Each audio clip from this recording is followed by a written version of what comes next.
सर्व पत्रकार बांधवांचं मी स्वागत करतो। आज नदीजोड प्रकल्पाच्या अनुषंगानं गोदावरी खोरे आणि कृष्णा खोरेच्या अंतर्गत येणाऱ्या प्रकल्पांच्यासाठी ही कार्यशाळा आपण त्याचं आयोजन करण्यात आलं होतं। विशेष करून महाराष्ट्र पाणी परिषदेच्या वतीने पहिल्यांदाच 2005 साली त्या परिषदेचे सन्माननीय अध्यक्ष स्वर्गीय गणपतराव देशमुख आणि कार्याध्यक्ष स्वर्गीय खासदार बाळासाहेब विखे पाटील यांनी या संदर्भातला पहिला नदीजोड प्रकल्प आराखडा तयार केला होता। म्हणजे जो आता आपण चर्चा करतोय ह्या लोकांनी 20 वर्षापूर्वी 21 वर्षापूर्वी या संदर्भातला प्रकल्प अहवाल तयार केला होता आणि त्यामध्ये बरेच ज्यांनी या जलसंपदा क्षेत्रात काम केलेले जे निवृत्त अभियंता होते त्यांनी सुद्धा यामध्ये आपली मोठी भूमिका त्यात बजावली आणि त्या महाराष्ट्र पाणी परिषदेने जे काम केलंय आणि या सध्याच्या जलसंपदा विभागाने केलेला जो आराखडा आहे याची सुसंगत काय आहे किंवा विसंगत काय आहे, विसंगती काय, त्या संदर्भात आज त्या महाराष्ट्र पाणी परिषदेचे सदस्य आज त्या निमंत्रित केलं होतं। आता आमचे जाधव साहेब तर 93 वर्षाचे आहेत, ते स्वतः आले होते आज आणि सर्वच ज्येष्ठ सदस्य होते। महाराष्ट्र पाणी परिषदेने आपलं सादरीकरण केलंय, जलसंपदा खात्याने आपलं सादरीकरण केलंय। आता त्याच्यामध्ये आता या सगळ्या प्रक्रियेतून पुढे कसं जायचं त्यासाठी कृती आराखडा तयार करायचा आहे, म्हणून अशा प्रकारची पहिलीच कार्यशाळा मला वाटतं महामंडळाच्या पुढाकारानं किंवा जलसंपदा खात्याच्या पुढाकारानं होते।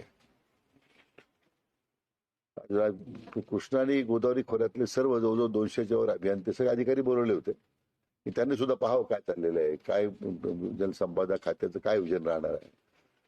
कारण बऱ्याच वेळा क्षेत्रीय स्तरावर काम करणाऱ्या अधिकाऱ्यांना हे लक्षात येत नाही आणि ते सुद्धा बऱ्याच वेळा अपुऱ्या माहितीच्या आधारात लोकांना विसंगत माहिती देत राहतात आणि म्हणून आज दोन्ही गोष्टी आहेत, जलसंपदा खात्याने केला प्रकल्प आढावाचा प्रकल्प अहवाल आणि महाराष्ट्र पाणी परिषदेने केला प्रकल्प अहवाल, या संदर्भात विस्ताराने चर्चा झाली।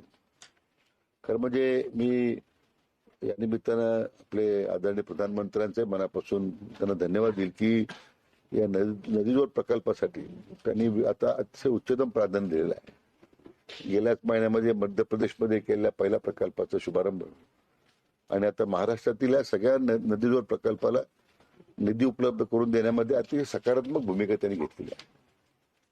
विशेष करून मागच्या 2.5 वर्षामध्ये आजचे मुख्यमंत्री आणि त्यावेळी तत्कालीन जलसंपदा मंत्री माननीय देवेंद्रजी यांनी ह्या प्रकल्पांना एवढी गती दिलेली आहे, मला वाटतं मागच्या 25 वर्षापूर्वी जे घडलं नाही 2.5 वर्षात त्यांनी या सगळ्या प्रकल्पांना अतिशय गती देण्याचा प्रयत्न केला आणि ते आता त्यांचं जे विजन आहे आणि ते पुढे घेऊन जाण्याचं दायित्व माझ्याकडे आलंय। मला विशेष करून यासाठी समाधान आहे, आनंद आहे की जे आमच्या वडिलांनी सुरू केलेला हा जो तयार केलेला आराखडा होता आणि ह्या दुष्काळी आणि अतिशय मोठ्या असणाऱ्या गोदावरी खोऱ्यामध्ये पाणी आलं पाहिजे त्यांची धडपड होती, त्यासाठी मला वाटतं परमेश्वराच्या मनात होतं आणि त्यामुळे हे मला जबाबदारी आली, मला अतिशय मनापासून समाधान आहे आणि एक मोठं आव्हान आहे सुद्धा। साधारण या आराखड्याच्या बाबतीमध्ये या आपल्या एकूण गोदावरीमध्ये 112 TMC पश्चिम वाहिनी पाणी जे आपण आणणार आहोत आणि कृष्ण्यामध्ये 17 TMC पाणी आपण कृष्णेमध्ये आणणार आहोत, कृष्णा खोऱ्यामध्ये असं 182 TMC पाण्याचं नियोजन आपण करतो। विशेष करून 182 TMC 4 लाख हेक्टर क्षेत्र आपण त्यानिमित्तानं सिंचनाखाली आणण्याचं त्यामध्ये प्रस्तावित आहे आणि त्यामध्ये मराठवाडा आणि नाशिक जिल्ह्यातील 6 जिल्हे आहेत आणि कृष्णा खोऱ्यातील 3 जिल्हे आहेत, पण आणखीन त्याचा विस्तार होत जाईल। विशेष करून या कामाला त्यामुळं गती द्यावी लागेल। मला वाटतं हे सगळं करताना मात्र ज्या जुन्या सिस्टीम आहेत आता भंडारदरा एक जुनी सिस्टीम आहे, दारणाची जुनी सिस्टीम आहे की ज्यावेळी पूर्वी ब्रिटिशांच्या काळामध्ये 100 किलोमीटर नदीचा प्रवाह येऊन मग कालवे काढलेले आहे. नव्या पद्धतीमध्ये धरणांमध्ये झाले, त्याच्यामध्ये धरणातूनच कालवे आहे. त्यामुळे पाण्याचा जो त्या ठिकाणी होणारी तूट आहे किंवा त्यातून मोठ्या प्रमाणात उपसा होतोय, कारण आता दिवसेंदिवस गरज वाढलेली आहे, नागरिकरण वाढते, त्यामुळे शहरांना पाणी जास्त लागतंय. परंतु शहरांमध्ये कुठेही रिसायकलिंगची योजना नाही आहे. फक्त धरणातून पाणी वापरायचं एवढंच, फक्त उधळपट्टी करायची एवढं धोरण आहे. तर म्हणजे सगळ्या मोठ्या शहरांनी आता आपल्या दिलेल्या पाण्याचा उपयोग रिसायकलिंग केलं पाहिजे, पाण्याचं संवर्धन केलं पाहिजे. कारण सातत्यानं शेतीच्या पाण्यावर आरक्षण टाकून बिगर सिंचनाचं आरक्षण वाढत चाललेलं आहे. आणि बिगर सिंचन आरक्षण वाढलं म्हणजे शेवटी शेतीलाच पाण्याची तूट येते. तर आता हे काम वाटतं. आता मी त्या संदर्भात नवीन धोरण आणतोय मी की जेणेकरून या सगळ्या शहरांच्या पाणी पुरवठा योजना ज्या आहेत, जे धरणातलं पाणी वापरत आहेत, त्यांनी आपलं पाण्याचं संवर्धनच्या संदर्भामध्ये काहीतरी पाऊल उचलली पाहिजे. आता पुण्याचं उदाहरण आहे. पुण्याला 14 TMC पाण्याची मान्यता आहे, परवानगी दिलेली आहे, आणि आज पुणे 21 TMC पाणी वापरतं, 22 TMC पाणी वापरतं. कधी आम्ही पाणी संवर्धन करणार आहोत? कधी? त्यांनी शेवटी याच्यामध्ये असे अनेक नाशिकची मी काल आढावा घेतला, नाशिक शहराचा कालवा सल्लागार समितीमध्ये. म्हणून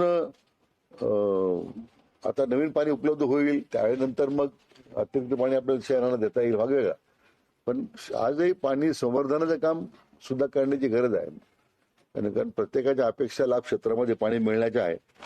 पण पाणी त्या संदर्भातलं एक संवर्धन करण्या संदर्भातला प्रयत्न केला पाहिजे. विशेष करून पाण्याचं जे प्रदूषण आहे ते नद्यांमध्ये एवढं वाढत चाललेलं आहे. आता सगळ्या, जसं उदाहरणार्थ जे नाशिक जिल्ह्यात नद्या प्रवाहामधून पाणी कालव्यात येतं. उजनीचं पाणी, जे उजनीला पाणी शेवटी कालव्यामध्ये जातं, उजनीचं पाणी एवढं घाण आहे, सगळी वरच्या शहरातली घाण त्या उजनीच्या पाण्यामध्ये जाते भाऊ. आणि शेवटी त्याच्यावर पाणी पुरवठा योजना सगळ्या. मला वाटतं 100% वॉटर प्युरिफिकेशनचं काम त्या शहरांनी केलं पाहिजे. कारण या निमित्तानं तो एक आमचा भाग आहे, त्याच्यामध्ये आम्ही काही पुढाकार घ्यायचं ठरवलंय. तसं मराठवाडा वॉटर ग्रीडचा एक अतिशय चांगला अभिनव उपक्रम हाती घेतलेला आहे की ज्यामुळं सगळ्या जिल्ह्यांमध्ये पाण्याचा नाश होऊन कमी करून पिण्यासाठी किंवा त्या भागातील जे काही वॉटर बॉडीज आहेत ते भरण्याची त्यामध्ये व्यवस्था आहे. त्याच पद्धतीने वरच्या टप्प्यात सुद्धा काही आपल्याला वॉटर ग्रीड करता येईल का, की ज्यामुळे आहेत का शेवटी पाण्याच्या सध्याच्या उपलब्धतेबद्दल जे त्या वाटपाचे अधिकार ठरलेले आहेत, तर कोणाची कमी करणं हा प्रश्नच नाहीये. मग उपलब्ध पाण्यामध्ये तर संवर्धन करता येईल. आता जर आपण वॉटर ग्रीड मार्फत आता उदाहरण दारणेतून पाणी नाशिकला येतं, मध्ये येतं, मग शेवटी त्या नदीतून पुढे कालव्यात येतं, मग मालेगावला जातं, मनमाडला जातं. तेच आम्ही थेट पाईपलाईन करू शकलो आम्ही वॉटर ग्रीड सारखे पिण्यासाठी. जवळजवळ आम्ही जर ढोळगमानाला विचार केला की 40% मनी सेव्हिंग आहे. तेवढं अतिरिक्त पाणी आपल्याला सिंचनाकरता उपलब्ध करून देता येईल. असा एक प्रयत्न आम्ही आज पुढच्या नियामक मंडळात आम्ही एक त्यासाठी सर्वेक्षण करण्याची सूचना मी केलेल्या आहे. एखादी एजन्सी नेमून अशा पद्धतीने वॉटर ग्रीड्स त्या खोऱ्यांमध्ये जर तयार केले तर आपल्याला उपलब्ध पाण्याचा पण सिंचनाकरता अधिक उपलब्ध होईल. कारण शेवटी शेतकरी हा आमच्या दृष्टीने प्रमुख घटक आहे की यासाठी जे काही धडपड चालले, जवळजवळ 40,000 कोटी रुपये आपण गोदावरी खोऱ्यामध्ये नदीजोड प्रकल्पासाठी खर्च करणार आहोत, किंवा जवळजवळ 1 लाख कोटी आपण तुमच्या विदर्भ खोऱ्यामध्ये खर्च होणार आहेत. आज एवढी प्रचंड त्याच्यामधून क्षमता तयार होणार आहे. आता यामध्ये निधीबद्दलचा प्रश्न आहे.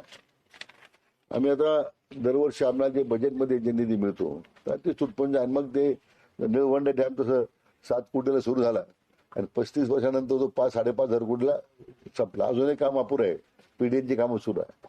आता 2018 पासून तर पीडीएननीच पाणी द्यावं, पाईप डिस्ट्रीब्युशन नेटवर्कनी, असा धोरणात्मक निर्णय झाल्यामुळे बऱ्याच अंशी आता पाण्याची बचत होईल असं आता दिसतंय प्रथमदर्शनी. परंतु लागणाऱ्या निधीची उपलब्धता आणि त्या निधीवर सध्याच्या निधीमधून होणारी त्या प्रकल्पाची पूर्तता इतकं विसंगत आहे. तर मी आता सगळ्या आमच्या अधिकाऱ्यांना सूचना दिल्या आहेत की प्रत्येक विभागानं आता आपण स्वतः एक ब्रेन स्टॉर्मिंग करा म्हटलं तुम्ही, की तुमच्या विभागात जे प्रकल्प सुरू आहेत ते जर तुम्हाला 1 वर्षात पूर्ण करायचे असेल तर किती निधी लागेल, 2 वर्षात पूर्ण करायचे असेल किती निधी लागेल, किमान 5 वर्षामध्ये प्रकल्प कसा पूर्ण होईल की ज्याला 15-15 वर्ष लागतील. मग अतिरिक्त निधी कसा उपलब्ध करायचा. मग आम्ही असा विचार केला, म्हणजे इथेच थिंकिंग आहे, काय निर्णय काही घेता येईल नाही. जसं आपण आता CIDCO, MMRDA, Mumbai metro, Pune metro या सगळ्या कॉर्पोरेशन निधी उभा करतो आपण ना, म्हणजे त्यामध्ये जॅक्टस फंडिंग आहे, वर्ल्ड बँक फंडिंग आहे, ADB आहे. तसं महाराष्ट्रातल्या ह्या सगळ्या महत्वाकांक्षी प्रकल्पाला पुढच्या 5 वर्षामध्ये आम्हाला 1 लाख कोटी रुपये लागलेत, 50,000 कोटी रुपये लागलेत. तर आमच्याकडे जे बजेट आहे सध्या आम्हाला मिळतं ते 20 वर्षाच्या करता लिव्हरेज केला आपण तर तेवढे पैसे बँक द्यायला तयार होईल. किंवा आमचं ॲसेट बेस एवढा मोठा आहे जलसंपदाचा, धरणांचा जर विचार केला तो काही लाख कोटीचा आहे. पण त्यामुळे काय होईल, कॉस्ट कटिंग होईल, कॉस्ट एस्केलेशन राहणार नाही आणि दिलेल्या वेळामध्येच ते प्रकल्प पूर्ण होतील तर निधी उपलब्ध होणार आहे. असे आम्ही थॉट प्रोसेस सुरू केलेली आहे. तर याच्यामध्ये अजून वित्त संस्थेवर चर्चा झालेली नाहीये. हे फक्त आमच्या स्तरावर आम्ही आता हे संदर्भात विचार प्रक्रिया सुरू केलेली आहे की ज्यामुळं अनेक वर्ष रखडलेले जे प्रकल्प आहेत, वर्षानुवर्ष रखडलेले प्रकल्प आहेत ते आपल्याला लवकर पूर्ण करता येतील. तर मला निळवंड्याचा आमचा अनुभव एवढा वाईट आहे की त्याच्यामध्ये 35 वर्ष गेली, प्रोडक्टिव्हिटी संपली, लोकांची क्षमता संपली सगळ्या प्रक्रिया याच्यामध्ये. हा सुद्धा नदीजोड प्रकल्प एवढा महत्वाकांक्षी आहे सगळा.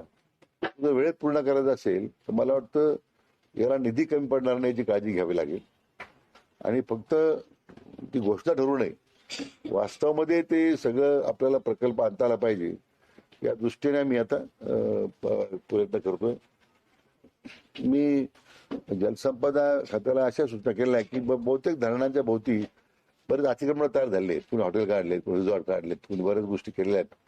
ते तात्काळ असे अतिक्रमण काढण्याच्या सूचना दिलेल्या आहेत त्यांना, कारण धरणाचं पाणी स्वच्छ राहिलं पाहिजे आणि त्याच्यामध्ये अतिक्रमण बरेच झालेले आहे.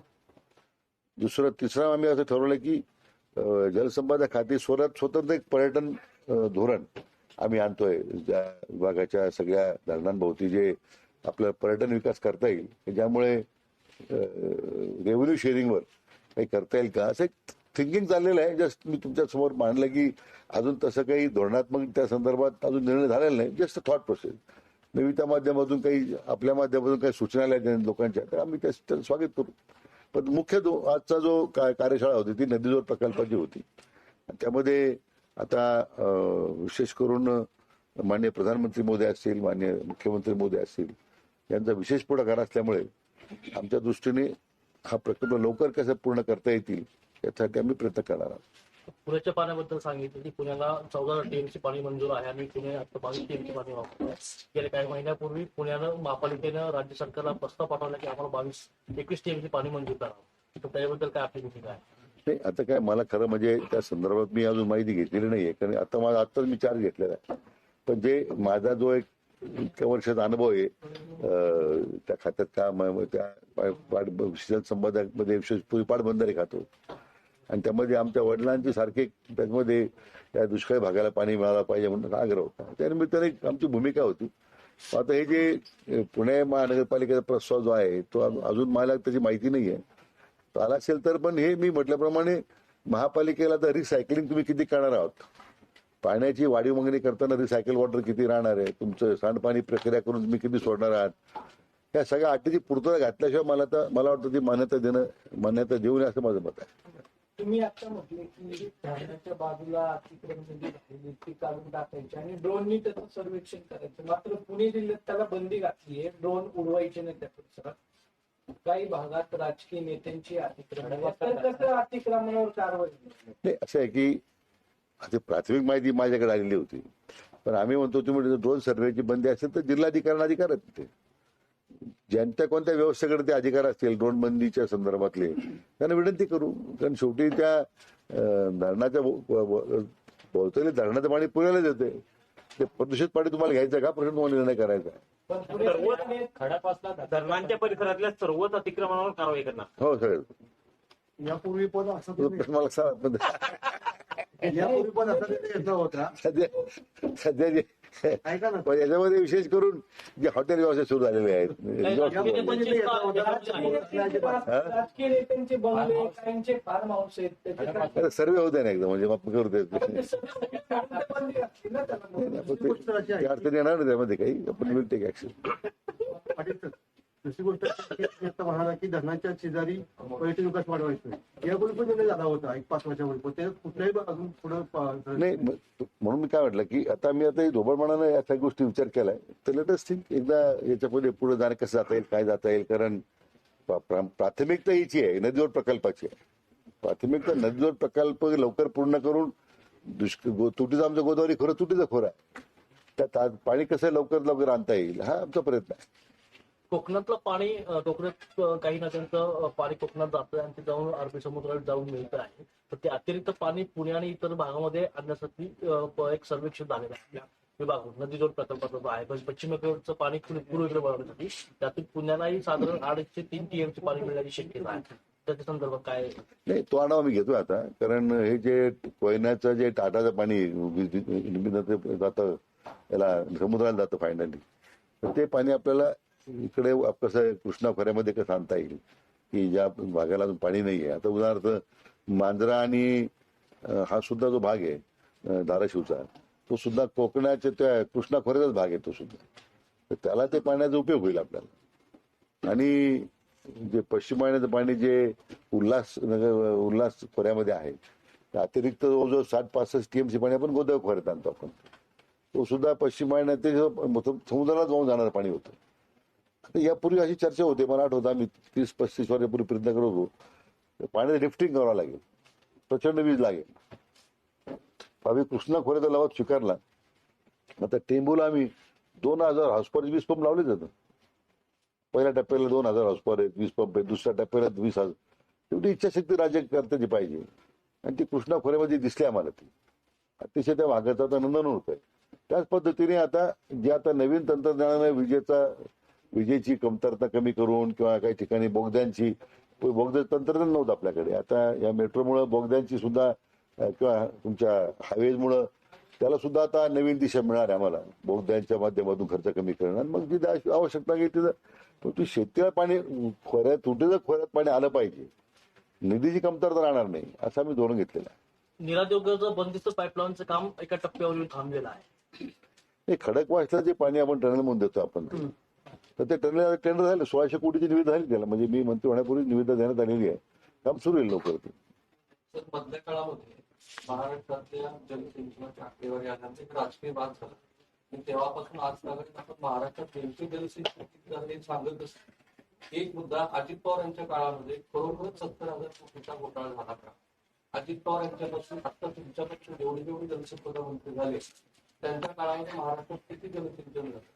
आणि दुसरा मुद्दा असाही माजी खासदार ध्यान दिले बारामतीच्या मीरा डाव्या कालव्याबद्दल जो वाद झाला उद्धव ठाकरेंच्या काळामध्ये ते आरक्षण उठवण्यात आलं तर त्याबद्दलची तुमची आत्ताची भूमिका? नाही असं आहे की मी म्हटल्याप्रमाणे मी आताच कार्यभार घेतलेला आहे त्यामुळं नाही वास्तव आता त्यामुळं नेमकी कोणत्या खोऱ्यात काय घडलेलं आहे ही माहिती आता मी घेतोय सध्या. त्यामुळे निरा डाव्या कालावधी काय झालं आम्ही ते वर्तमान आपण जे दाखवतो किंवा छापता आम्ही ते वाचतो त्यामुळे मला ते निराचा वाद झाला असं माहित आहे. मी अजून खासदार साहेब तुम समोर त्यांच्याशी मी चर्चा सुद्धा केलेली नाही की त्यांच्या त्या पाणी डायव्हर्शनच्या बद्दल काय त्यावेळी मोठं वादन झालं होतं. बारामतीचं पाणी कमी करून त्यांचं मूळ हक्काचं पाणी त्याने पाहिजे होतं त्यासाठी निंबाळकरांनी पुष्कळ लढा दिला. पण बाकीच्या विषयाबद्दल मी म्हटल्याप्रमाणे आम्ही फक्त सध्या माहिती घेतोय म्हणून आज सादरीकरणासाठीच होतं की आपण वेर वी स्टँड टुडे आपण कुठं आहोत आणि कुठं जायचं एकदा आमची दिशा निश्चित झाली की मग होतो. मुळशी धरणाचं पाणी पुणे महापालिकेला किंवा पुणे शहराला मिळवण्यासाठी कुठलं मुळशी धरण एक सुरू समितीचा अहवाल सरकारला सादर झालेला आहे. नाही 5 TMC पाणी शहराला मिळू शकतं असं एकंदरीत मुळातच मी म्हटल्याप्रमाणे नाही आम्ही त्याचं म्हणून प्रत्येक आता पुणे विभागाचं प्रत्येक विभागाचं वेगळं सादरीकरण आता मी त्यांना पुढच्या वेळेस करायला सांगितलंय की तिथं काय काम चाललंय काय प्रस्ताव होते किती मंजूर आहेत काय आरक्षण केलेलं आहे किती सिंचनाचं बिगर सिंचनाचं आरक्षण किती टक्के वाढलं मागच्या 5 वर्षात, तर त्याच्या मुख्य अभियंत्यांना त्यांच्या सगळ्या अधिकाऱ्यांना बसून मग मी ठरवलं की एक दिवस पूर्ण पुणे विभागाचं, एक दिवस पूर्ण संभाजीनगर विभागाचं, एक पूर्ण दिवस कोकण तुमचं नाशिक विभागाचं, असं आपण सादरीकरण पाहू. म्हणजे फॅक्ट्स काय आहे ते समोर येते. बऱ्याच वेळा मी त्यांना म्हटलं की तुम्ही आउट ऑफ बॉक्स थिंकिंग करा ना. फक्त काही सरकारचे आदेश येतात, ठीक आहे, ते पाळलेच पाहिजे, परंतु या व्यवस्थेमध्ये काय बदल करण्याची आवश्यकता तुम्हाला असं वाटत असेल तर मग सूचना करा. तर तुमचं फील्ड एक्सपिरियन्स आहे, तुम्ही फील्डवर आहात, शेतकरी तुमच्याशी बोलतो, नागरिक बोलतो शहरातला, मग सांगा तुम्हाला काय केलं पाहिजे. इट इज नॉट नेसेसरी की आम्ही एक धोरण ठरवलं आणि ते सगळ्यांनी मान्य करावं.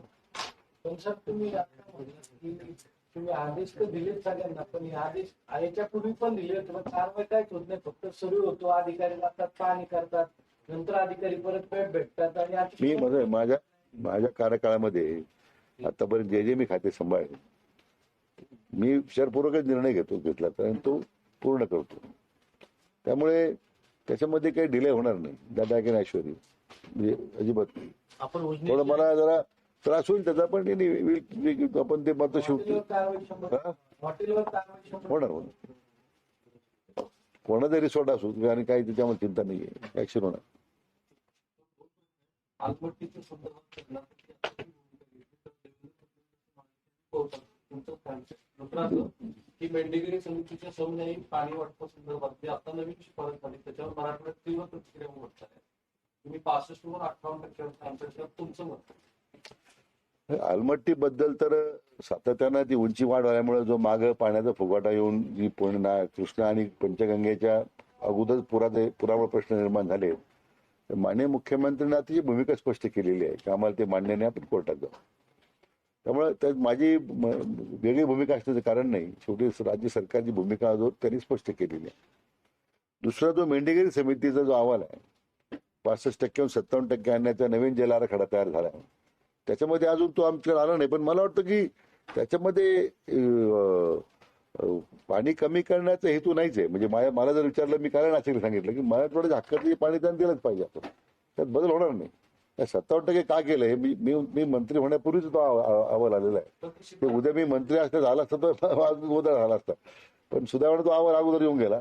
पण मी आपल्या खात्रीपूर्वक सांगतो की त्यात मराठवाड्यातल्या जनतेनं चिंता करण्याचं कारण नाही आहे. आपण त्यांचं जे 65%चं आहे की 57% का झाला, मी येता तज्ञ समितीचा आम्ही अहवाल काय सांगतो, कशामुळं ते मागवतो मी. परंतु आता उदाहरणार्थ जायकवाडीच्या पाण्याचा सुद्धा जो वापर व्हायला पाहिजे, आता उदाहरणार्थ परळी औषधी केंद्र आहे, त्याला पाणी किती वर्ष कालावधीतून चाललंय, 70% लॉसेस आहेत. आता आम्ही सूचना दिल्या त्या महाजनकोला की तुम्ही जायकवाडी धरणातून थेट पाईपलाईन करा. पाणी संवर्धन तुम्हालाच करायचं आहे, पाणी तुम्हालाच वापरायला मिळणार आहे. आता कॅनॉलमध्ये जर गळती असेल एवढी, तर कॅनॉलचं तातडीनं लाईनिंग करणं, ते पाणी शेतकऱ्यापर्यंत पोहोचवणं आपण करतोच आहोत. ते मराठवाडा वॉटर ग्रीड आपण तयार केलेली आता, म्हणजे देवेंद्रच्या काळातच ती कल्पना आली, त्याला चालना द्यावा लागेल आपल्याला, त्याला प्रयत्न करतो आपण. त्यामुळे पाणी कमी करणं, 65 57 करणं हे काही सरकारचं धोरण नाही आहे. अहवाल आम्ही स्वीकारलेलं नाही अजून. पुण्याच्या संदर्भात उत्तर दिले, पण तो जो पुण्याला आताच नक्कीची पाणी मिळते जी मागणी आहे 5 वर्षापूर्वी केली, त्यांना 21 केजी पाणी पाहिजे आणि ते प्रपोजल 5 वर्ष झाली, तिसरं सरकार आलंय तरी सुद्धा तो निर्णय झालेला नाही. पुण्याचा कोटा वाढवून मिळत नाही. असं आहे की बिगर सिंचनाचं आरक्षण वाढवणं, त्याचा काही भुर्दंड सिंचनाच्या निर्मितीसाठी पुण्याने स्वीकारला पाहिजे. मुंबईने आपले स्वतःची धरणं त्यावेळी बांधताना निधी दिला. नवी मुंबईने स्वतंत्र धरण बांधलं आपल्या स्वतंत्र कॉर्पोरेशनचं, ठाण्याने बांधलं. महापालिकेने सुद्धा या धरणाच्या संदर्भामध्ये आपली भागीदारी पुण्याने केलीच पाहिजे. पाणी मागणी करणं सोपं आहे, पण मला वाटतं आता नवीन आम्ही जे पाणी निर्मिती करतोय त्यासाठी अतिरिक्त पाणी त्यांना पाहिजे असेल तर त्याने सुद्धा भागीदारी केली पाहिजे. किमान रिसायकलिंग ऑफ वॉटर जरी केलं 30-40%, तेवढं आम्हाला पाणी संवर्धन करता येईल. म्हणजे पाणी वाढून देताना आम्हाला अडचण येणार नाही. पण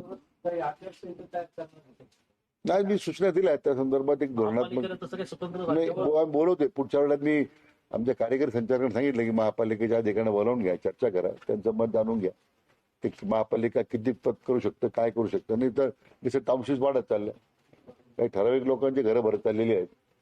छोटे याचं बुरदण कॉमन मॅन आहेच आहे ना, पण ज्यांनी या टाउनशिप भरल्या, ज्यांनी एवढे मोठं शहरीकरण केलंय, आता मुठभर म्हणजे या लोकांनी फक्त बिल्डिंग बांधायच्या आणि सामान्य लोकांना पाण्यापासून वंचित ठेवायचं काम करायचं आणि त्यावेळी शासनात बोर्ड दाखवायचं. आता महापालिकेने सुद्धा पॉलिसीमध्ये आणलंच पाहिजे बदला की त्या बिल्डिंगला पाणी किती लागणार आहे, त्याचं पाणी रिसायकल किती होणार आहे, हे कॉर्पोरेशनचं कामच आहे ना. आज मेजर सिटीजमध्ये जगामध्ये सुद्धा सगळं जे अदर दॅन ड्रिंकिंग वॉटर सगळं रिसायकलच होतं, वापरलं जातं बऱ्याच शहरांमध्ये. आपण का करू शकत नाही ते? ऑन द कॉन्ट्री ते 14/21 वापरतात म्हणून मी परत सांगितलं नोटीस काढा महापालिकेला, तुमच्या त्याच्या संदर्भात काय कारवाई करण्यात येऊ नये म्हणून. म्हणजे फायनली आता त्यांनी 21 TMC मागणी केलेली आहे, तर तपासून परसाद हो आपण काय त्यात. एवढी नागरिकांना त्रास नको, बिल्डरांचा त्रास नागरिकांना का व्हावा. आता सगळ्या टाउनशिप ज्या तयार झाल्या आहेत त्यांना पाणी परवानगी देताना काय धोरण महापालिकेने घेतलेलं आहे ते तपास लागेल ना. लाडक्या बहीण योजनेमुळे राज्याची आर्थिक स्थिती जी आहे ती विस्कटली असं अर्थतज्ञ चिंता व्यक्त करतात. अजूनही खात्याचा मंत्र्यांनी पदभार घेतला, नवीन कामं सुरू होते, हा कशाचा नक्की परिणाम आहे? नवीन खात्यातली कामं जी आहेत ती कधीपर्यंत सुरू होतील? डीपीडीसी मध्ये पैसे नाहीये, पालकमंत्री पदाचं अजूनही वाटप झालेलं नाही. हा सगळा परिणाम कशाचा पाहायला मिळतो की महायुतीमध्येच काय अडचण? नाही काही काही चिंता नाही आहे. महिला बाल कल्याणचा कार्यभार स्वीकारला तटकरे घेत नाही ना. आता या महिन्याचे पैसे 26 तारखेपर्यंत जाणारच आहे, 25 तारखेपूर्वी खात्यामध्ये लाडक्या बहिणींच्या. ती योजना कुठं आपण डायव्हर्ट केलेली नाही, त्यामध्ये कुठे निकष बदललेले नाहीत, उत्तम चाललेली आहे. त्यामुळं निधीची कमतरता नाही आहे. आता प्रशासनात शासन आता नवीन आलेलं आहे, त्यामुळे स्वाभाविक कोणता निर्णय प्रक्रियेत वेळ लागतो. पण मला वाटतं जे कमिटमेंट आहे सरकारच्या मागच्या बजेटमध्ये केलेलं आहे त्यासाठी सगळा पैसा उपलब्ध आहे. तुम्ही म्हटले की बदल्यांच्या संदर्भात तुम्ही लक्ष देत नाही, अधिकारी कामं करत नाहीत, अधिकाऱ्यांवरती पण रोष तुमचं जास्त होता की नाही? माझा अधिकार रोष नाही माझा. त्यांना म्हटलं तुम्ही बदल्यांसाठी वेळ घालू नका फिरण्यामध्ये, तुम्ही तुमचं काम करा. जी काय प्रक्रिया नित्याची होईल बदलांची होत राहील. थोडक्यात मला सांगायचं होतं. आता मी महसूल मंत्री होतो त्यावेळी विदर्भामध्ये 70% जागा रिक्त होत्या. हे कुणी आज मला वाटतं खरं म्हणजे माध्यमांनी कधी ऑब्झर्व केलं नाही. मला वाटतं कलेक्टर नंतर नायब तहसीलदार तेच होतं फक्त. कशी डेव्हलपमेंट होणार, कशी योजना अंमलबजावणी होणार? मी आल्यानंतर जेवढे तहसीलदारचे डेप्युटी कलेक्टर झाले, नायब तहसीलदारचे तहसीलदार आहे, सगळ्या लोकांना प्राधान्यानं विदर्भात पाठवलं. तुमच्या पुण्याचे सुद्धा बरेच लोक जे अनडिस्पोजेबल होते त्या डिस्पोजल करून टाकतात गडचिरोलीला वगैरे. त्यामुळे पहा तुम्ही आज 98% जागा भरलेल्या आहेत. महाराष्ट्राच्या निर्मितीनंतर पहिल्यांदा विदर्भामध्ये 98 to 99% वेकन्सी म्हणजे जागा भरलेली, 1-1.5% वेकन्सी. ह्या योजनेची अंमलबजावणी जर होत नसेल तर मग हे सरकारच्या योजनेची अंमलबजावणी होणार कशी? मग आता ती लाडक्या बहिणी सगळ्या पोस्ट आहे, जागे लोक आहेत, सगळे भरल्या गेल्या, काय प्रॉब्लेम नाही आहे. त्यामुळं पॉलिसी पण आपण विचार केला पाहिजे, इंडिव्हिज्युअल म्हणून विचार करून नाही चालणार माझं मत. थँक्यू.